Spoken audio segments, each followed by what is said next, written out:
Pessoal, estou gravando essa videoaula, né, para fazer a correção das atividades da segunda semana do volume 2 aí dos PETs. Vou fazer ela no mesmo molde que eu fiz a da primeira semana, né, deixando a resposta escrita com meus comentários também no áudio, ok?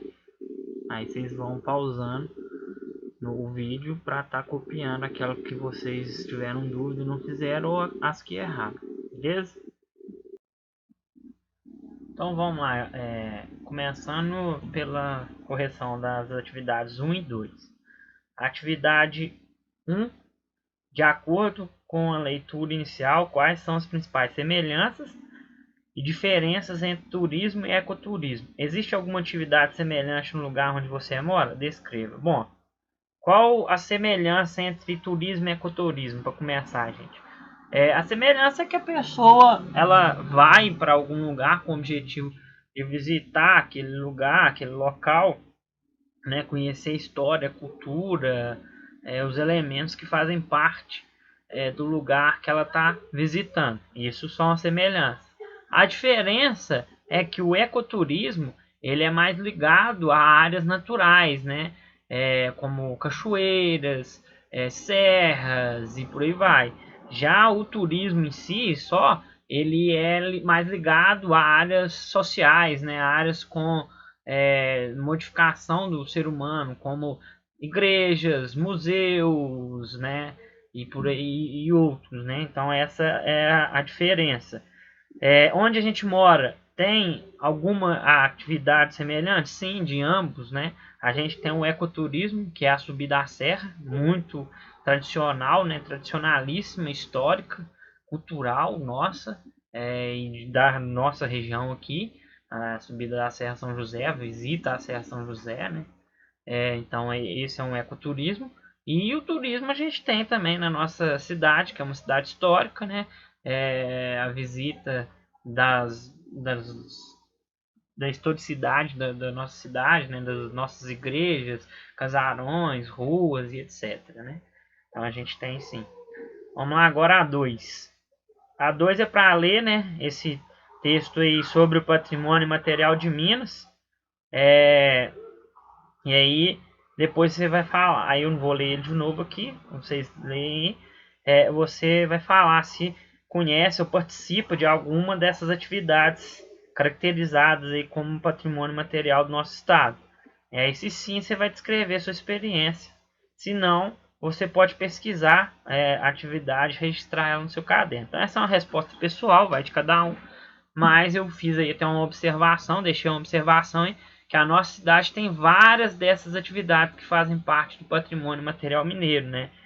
Eu vou dar alguns exemplos. A gente tem o toque de sinos, a gente tem o ofício de sineiro, né? A gente tem a folia de reis, né? Então a gente participa, a gente tem a festa do Nossa Senhora do Rosário, nossa aqui também. Então a gente tem muito desses patrimônios, dessas atividades fazem parte do patrimônio material na nossa cidade, ok? Agora vamos à correção das atividades 3, 4 e 5. Atividade 3. É para vocês observarem essa imagem aí, a imagem de uma cachoeira, né? Com tênis jogado aí e tudo mais. De acordo com o texto e a imagem acima, quais são os pontos positivos e negativos da prática do ecoturismo? Quais são as suas sugestões para que o ecoturismo seja sustentável e não impeça que as futuras gerações possam conhecer nossas cachoeiras, reservas e parques? Bom, os pontos positivos, gente, é o próprio conhecimento, né, da população desses lugares que são de suma importância para nós mesmos. Então, conhecê-los é de suma importância, é de grande importância. A gente deve sim estar conhecendo esses lugares. O ponto negativo dessa prática é quando se faz esse ecoturismo, se pratica esse ecoturismo sem uma responsabilidade, né? Sem essa ideia aí de fazê-lo de forma sustentável. Né? Aí deixa lixo, aí degrada, devasta o local. Isso é negativo. demais. Inclusive aí nessa imagem a gente pode ver isso. E aí a sugestão que eu dei, vocês podem dar outras, né, sugestões, mas sugestão que eu dei é que haja uma conscientização, né, por parte para os visitantes, uma conscientização, uma educação ambiental, tudo mais, da importância do lugar que está sendo visitado e a preservação dele, a preservação desse lugar, como que é importante para nós próprios, né, para nós mesmos. É importante que se mantenha a preservação desses lugares e que conscientize o ecoturista disto, né? Fazendo esse trabalho educativo com ele, né? A partir daí ele vai ter, acho, né, uma noção maior da importância daquele lugar e a importância de preservá-lo, ok? 4. Cite as principais cidades mineiras que compõem o Parque Nacional Serra da Canastra. Fazer a 4 e a 5 vocês têm que observar aquele mapa que está lá, né? A 4. Cite as principais cidades mineiras que compõem o Parque Nacional Serra da Canastra. Aí, gente, vocês podem pôr o tanto que vocês quiserem. As principais são essas aí que estão destacadas aí, tem várias.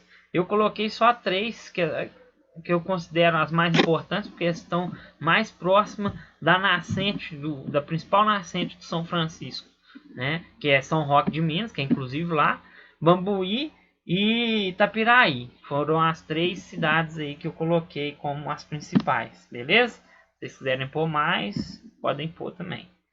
5.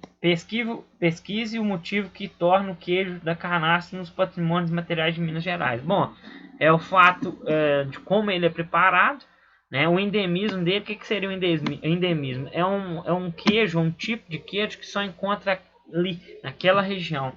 Né? Em todas as outras regiões, o tipo de queijo que você vai encontrar vai ter uma diferença para esse queijo. Daquela forma, é só aquele ali. Né? Então, isso faz dele um patrimônio. É imaterial porque ele não é algo, não é como uma igreja que está ali para você ser vista. O queijo é algo que você fez, né? Depois ele é consumido, né? Assim como, por exemplo, o toque do sino. O sino é um patrimônio material. O toque do sino é um patrimônio imaterial, né? O queijo também, a forma de preparo dele, tudo mais é patrimônio imaterial, ok? Então tá aí corrigida essas atividades da segunda semana.